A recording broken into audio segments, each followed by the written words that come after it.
5% significance, Jaeger doesn't even go a full standard deviation away from the mean, which tells me that Jaeger isn't overpowered. His win rate is slightly above average, but yes, it is slightly above average nonetheless. So if you're really serious about it, I personally think there are more pressing matters in the game to address personally. But if this is one we want to prioritize, let's consider making his gadget more active instead of passive. This would add, for one, a skill-based element to playing Jaeger, and I think we can all agree that's okay. It also makes him less capable of doing everything. It would curb his roaming power a little bit because it would force a Jaeger player to have to make a decision between, do I snipe grenades or do I snipe attackers?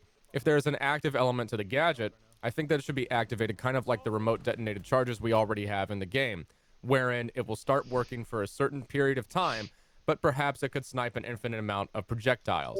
It kind of defeats the purpose of a trophy system to not be a passive piece of utility that can run all the time, but it's a video game, and I understand that we're trying to keep it balanced. Alright, cool. We've made a change that could bring Jaeger slightly down in terms of pick rate and win rate closer to the mean. His pick rate's still going to be high. It'll probably float around 70%. That's a good thing, right? Are we going to be happy with that? Are you going to be happy with that? I don't know. Are we going to be here 3 months later looking at his pick rate still being high and going, oh, we didn't do enough? Like, what is an acceptable pick rate for Jaeger? 60%? 50%?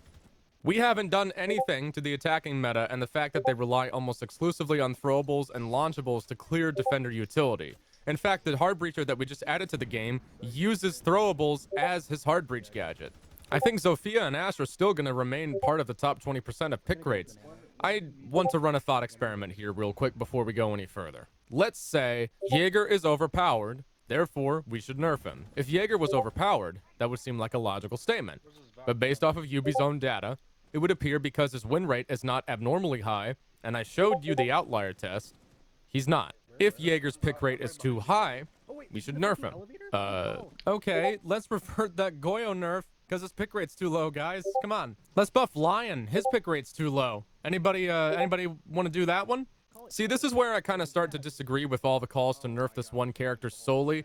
If we just nerf Jaeger and we don't adjust how the game is played, he'll still be brought a significant amount. Maybe not an outlandish amount, but still a significant amount.